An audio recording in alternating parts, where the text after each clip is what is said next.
Have you ever wondered how professional players always seem to know exactly where defenders and teammates are, even without looking?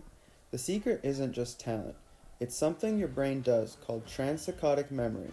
And today, we're going to break down how it works, how your brain makes it possible, and how you can train it to improve your game. Welcome to Game On Soccer. What is transsaccadic memory? Every time you move your eyes, you make a quick movement called a saccade. During that movement, your vision actually goes blurry, but you don't notice it. Why? Because your brain stitches together what you saw before the eye movement with what you see after. That stitching together process is called transsaccadic memory. It's what allows you to take quick snapshots of the world and turn them into one smooth, stable picture.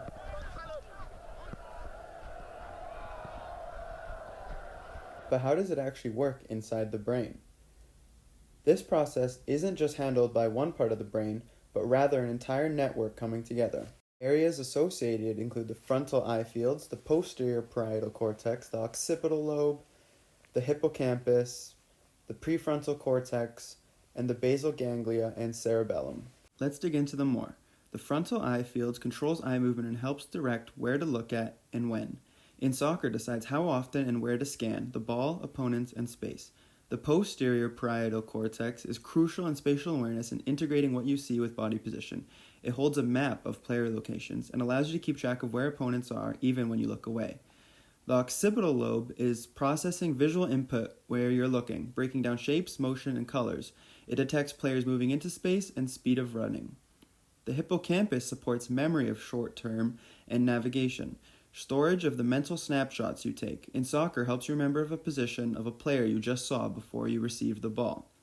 The prefrontal cortex is where all decision making takes place. It integrates visual information, memory, and game context.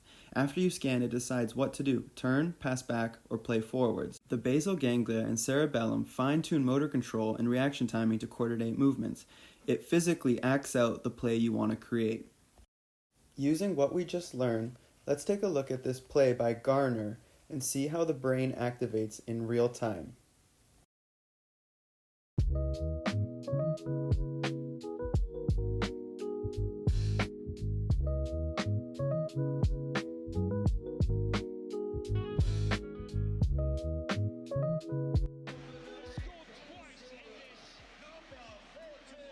As you can see, it's a collection of various regions of the brain that work together to act out this one play. Next, let's break down how Phil Foden uses scanning and shoulder checks to create chances. It's super important to note the frequency of shoulder checks and timing of movement when he creates these chances.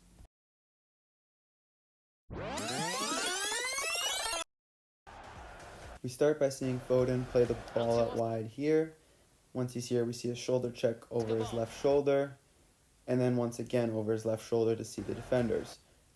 He takes one check over to his right shoulder and sees the space in behind and exploits it. Next, he picks his head up to see runners inside the box, where he picks out a cross to Julian Alvarez. It's a brilliant Manchester City. Here's another great example of Foden getting into space and checking his surroundings for what's around him before he gets the ball. We see right here a glance over his two shoulders, where he's able to pick out a pass to Grealish for another goal. There seemed to be no way through, but And another example where he checks his shoulder to see Haaland in behind him, lets the ball run through, which creates this chance and goal. So how does this apply to soccer? Think about checking your shoulders. Each quick glance gives your brain a quick snapshot of the field. Transsaccadic memory lets you integrate those snapshots so you don't see a single moment, but rather a mental picture where opponents and teammates are around you, allowing you to pick out the perfect pass or run. Imagine you're a midfielder receiving the ball with your back to goal. You quickly check your shoulder and spot a defender closing in. That information gets stored. Then when you turn back to the ball, your brain integrates that picture. Now you already know that pressure is coming. You can turn, pass the ball quickly, or protect the ball, all without having to look over your shoulder again. That's transsaccadic memory in action. Why is it important? This is why elite players always seem to be one play ahead. They aren't reacting late. They're using stored information from scans to predict and decide earlier. Without transsaccadic memory, shoulder checks would just be discontinued glances, but with it, they become game intelligence. How can you improve it? Working on vision and awareness in soccer means training yourself to constantly scan the field, process information quickly, and make smart decisions under pressure.